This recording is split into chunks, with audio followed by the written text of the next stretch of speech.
2026 বিশ্বকাপে round of 16 শেষ হয়ে গেল 4 কিংবদন্তির শেষ অধ্যায়।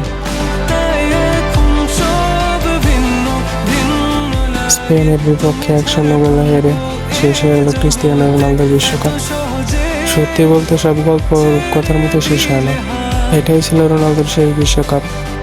কর্তৃপক্ষের স্বপ্ন ভেঙে গেলেও তিনি বদলে দিয়েছেন পর্তুগাল ফুটবলের ইতিহাস। নরওয়ের বিপক্ষে 2-1 গোলে হেরে নেইমারের বিশ্বকাপ অধ্যায় শেষ।